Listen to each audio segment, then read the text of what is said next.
Cautious.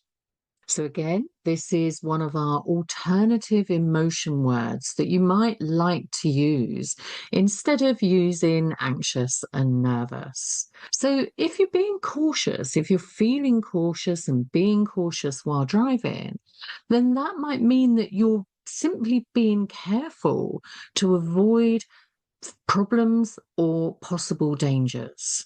So being cautious can actually be a really good thing, that you're looking to avoid problems and danger while driving, which I think as drivers is something that we should all be careful drivers. What we want to avoid, though, is being overcautious.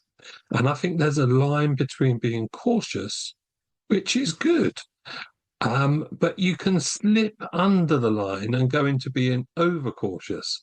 And if you're overcautious, we need to look at that and say, what's the reason we're being overcautious? Is there a lack of understanding? Is there a lack of knowledge? Is there a fear there that you're worried about?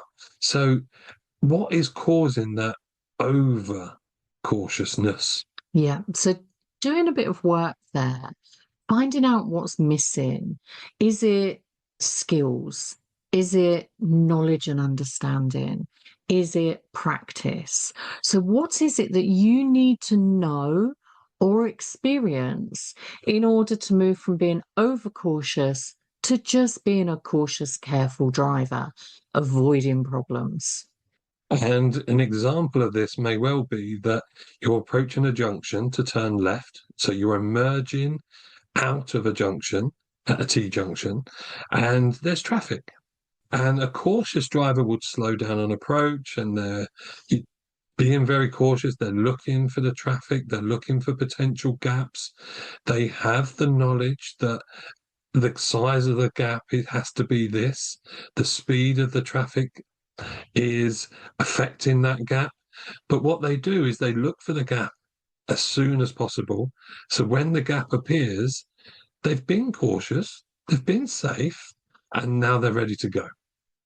An overcautious driver will potentially look at that same gap that's available and go, I'm not sure. I don't really want to pull out, because what would happen is I might slow a car down or I might stall. So I'm going to be overcautious and just wait until it's totally clear. This causes you to become a hazard on the road.